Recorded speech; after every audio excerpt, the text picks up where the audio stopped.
doodayna caawa khamiista ayaynu gelinay wax ku bilowday howlgal yar oo dowladda federaalka Itoobiya fulinayso ayaa isu bedelay dagaal weyn oo lala galo TPLF labada dhinac dowladda dhexe iyo Tigray midba wuxuu sheeganayaa inuu guul ka gaaray dagaalka balse ma muuqato in dagaalkaasi uu soo dhamaanayo istaagayo waxa hadda laga cabsi qabaa inuu dagaalku ku baaho gobolada kale ee dalkaasi Itoobiya ciidamo ka socda gobolada kale ee dalka Itoobiya ayaa imika ku lug leh dagaalka ka soconaya Tigray iyadoo ay la dagaalamayaan TPLF gobolka Canfarta waxa uu daris leeyahay Tigray waana gobol muhiim ah xilligan waxa TPLF sheegtay toddobaadkii hore in 3 degmo ka qabsadeen halkaasi madaxweynaha gobolka Amxaarada ayaa isaguna rayidka ugu baaqay dadka shacabka Amxaarada in hubka qaataan oo ay la dagaalamaan Tigray WFP ayaa sheegtay in gobolkaas si Tigrayga laftiisana ay ka dhamaanayso cuntada iyo sahayda gargaarku mana gali karaan gawaadhida xamuulka sida ee halkaasi looga baahnaa haddaba waxaynu eegaynaa caawa doodayna khamiista saameynta dagaalkan Tigray uu ku yeelan karo Itoobiya iyo dhanka u socoto Itoobiya mustaqbal ahaan Cabdi Garaad oo ku takhasusay arrimaha ammaanka iyo xiriirka caalamiga ah kuna sugan magaalada Birmingham ee UK ayaa igu soo biiraya iyo waliba Cabdiraxiim Budul oo isna xalinta khilaafaadka bartay kuna sugan caasimadda Sweden ee Stockholm labadiinuba soo dhawaada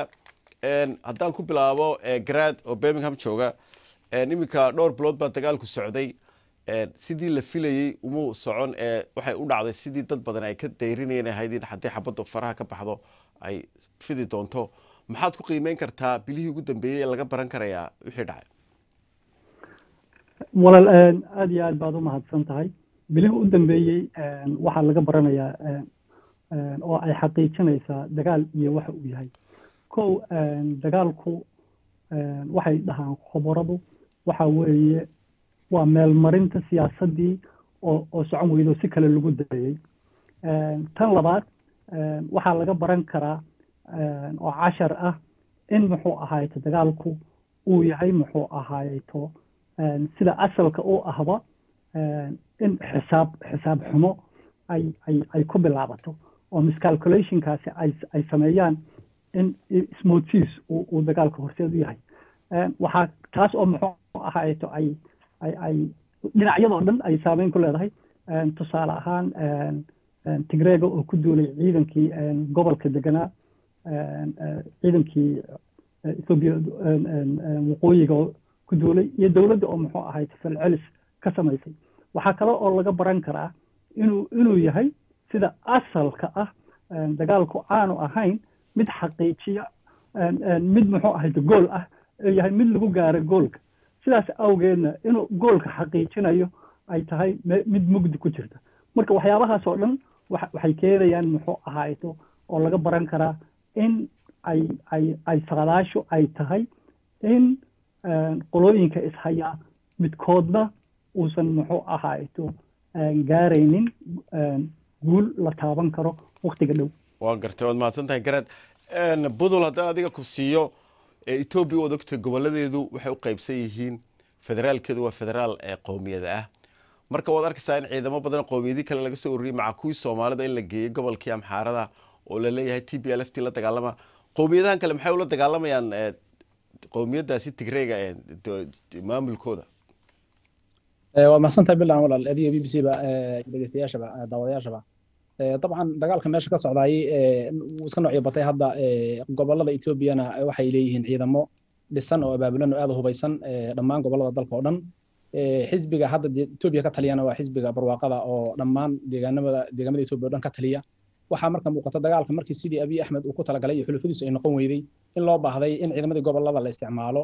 taasna waxay ku timid dalab toos ah oo ra'iisul wasaaraha Abiy Ahmed iyo madaxda kale xisbiga barwaaqada ay ka codsadeen gobolada in soo farageliyo dagaalka waqooyiga oo loo hiiliyo dawladda iyo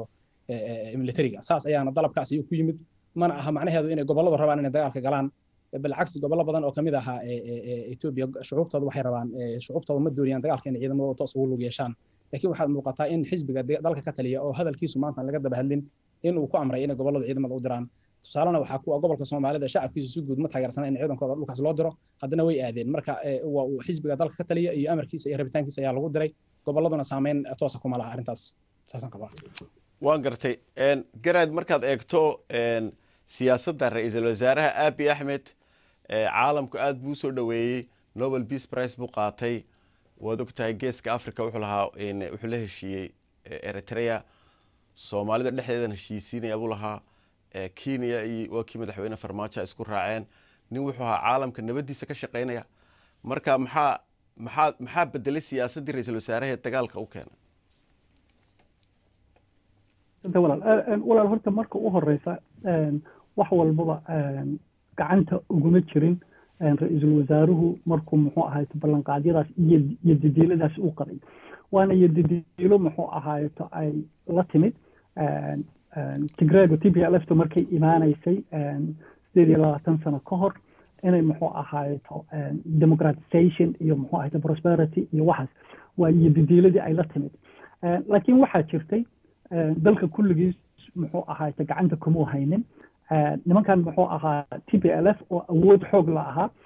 dalkana dhaqaalihiisii iyo awoodiisii iyo militariga muxuu ahaato gadaal iyo gurigooda geystay waxay ahaayeen muxuu ahaay caqabad waxa kale oo dalku u qaybsanaa muxuu ahaato si u waaxaysnaa oo kala qaybsanaan baa jirtay taas waxaa dheer masaalixda dalalka dariska waxaad moodaa muxuu ahaayto Ethiopia hadda inay center u tahay dagaal qabow oo hadda muxuu ahaayto emerji garaynhayo oo Shiinaha iyo Ruushku ay dhinac yihiin oo muxuu ahaayto iyagoo Shiinuhu uu aad u dardargelinayo laakiin garaadaan ka dhaxgale madaxda Afrika oo dhan way ku marmarsoodaan Soomaa markay fashilmaan reer galbeed baa ka dambeeya ama Shiina ka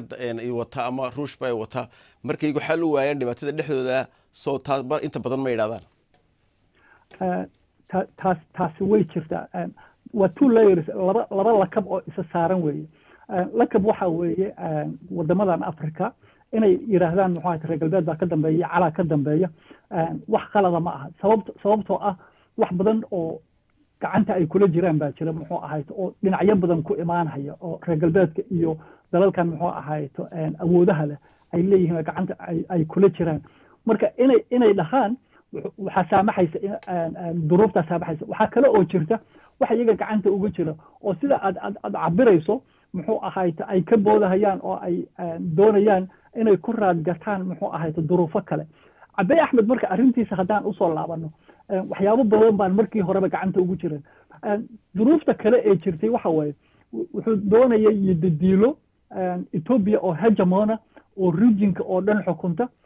si taa loo gaarana wuxuu rabay muxuu ahaay inuu soo ururiyo muxuu ahaay dalka markiiba wuxuu ahaa dal muxuu ahaay police state buu ahaa inuu sii ururiyo oo muxuu ahaay oo u sameeyo identity iyo miliq iyo waxaas iyo ku xiro si center gareeyo doonayay taasa marka waxay keentay in muxuu ahaay oromadii oo ahayd midii TPLF dabada dhulka ugu dhufatay ay muxuu ahaay shucuur gasho oo dib u dareemaan muxuu ahaay Abay iyo dhinac u socdo TPLF oo muxuu ahaay meesha laga qaaday inay iyadoo dareen gasho qolooyin badan marka kala qaybsanaantaas waxay keentay in muxuu ahaa awoodii uu lahaa muxuu ahaay bariga Afrika iyo oday ka noqo oo hegemon ka noqo inay muxuu ahaay ay noqoto mid dabada dhulka la hesho duruuf marka factor muxuu ahaay geopolitics oo outside oo midkaas hadda aad weydiinaysana factor buu ka ahaa waan gartay garadood mahadsantahay budul iyadoo waqtiga ay nagu yar yahay waxaan ku weydiin lahaa markaad eegto canfarta iyo Soomaalida dagaal qadhaadh ba ka dhaxdhacay oo xaqii qoomiyadaha ah ciidamo badan oo Soomaalida gobolkeedina waxa loo qaaday xaqii gobolka Amxaarada maxay kula tahay saameyn intee leeg ba ku yeelanaysaa kililka Soomaalida colaadan Ethiopia ka curatay sababtoo ah dagaalka cafarta iyo dawladyaanku hadda ma bilaabanin dhowrkii 3 sano u dambeysay uu socday waxayna ahayd utun weyn oo nabadda iyo xasiloonida dawladyaanka ee lagu haysto dhibaato ku ahayd waxaad xasuusataa bilo ka hor March iyo April iyo inay dagaal waaweyn dhulkaas ka dhaceen khasaaro badan oo ka dhacay marka hadda dagaalkana wuxuu keenayaa in awoodii ciidanka Soomaalida iyo dagaalkii halka ka socday loo wiciyay dhinac kale oo ciidamadii saad ugu sheegtay loo diray waqooyiga dhinaca kale cafartu waxay toos uga faa'iideysteen qodobkaas waxaadna moodaa in ay dagaal cusub ay soo bilaabeen ayaga oo ogtahay inay isbuucan ka geysteen gumaad weyn Garbaciiso iyo dhulkaas waxaa jirtay mar walba inay cafartu ay taageero ka helayaan militariga iyo dawladda dhexe taas ayaana muuqata hadda oo markii hadda dagaalkan uu bilowday oo dhulkaas la qabsaday dawladda Soomaalidu inkastoo mar dambe ahayd haddana hadalkii ka jeediyeen oo ahaa in dadkaas dhulka lagu gumaaday cafari ay dhibaatada ka dambeysay meediyaha dawladda iyo saxaafadda dawladda ee rasmiga ah si toos in looga sii daayo waa la diiday oo markaas may dhicin dhinaca kale cafarta iyo doodeeda ku saabsan dhulkaas iyo inay Soomaali ku soo xadgudbaysa ayagu sheegayaan toos waxa looga sii deynaya meediyaha iyo dawladda dhexe iyo militariga iyo ayaa taageero muujinaya iska cad marka dagaalka waqooyi ka socday saameyn toos ayuu ku leeyahay khilaafka cafarta markii horeba sii jiray waxaana moodaa in dagaalkaasi uusan weli fari ka qodnayn waan gartay waad maadsanta Buntland waxaan idin siinayaa min 30 second haddana adiga kugu horeysiyo Buntland kugu soo noqdaba maxaad u malaynaysaa in Ethiopia ku dambeynayso sanadkan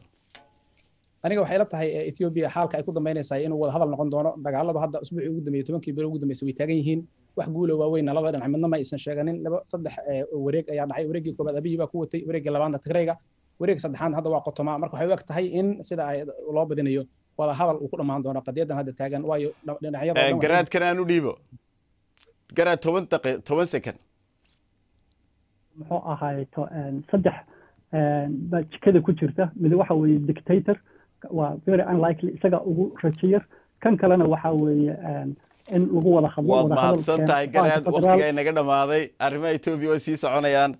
caawiya caalamka martidiisa waan u mahad celinayaa anigoo Cabdiraxmaan Bidhaan waxaad leeyahay nabadgelyo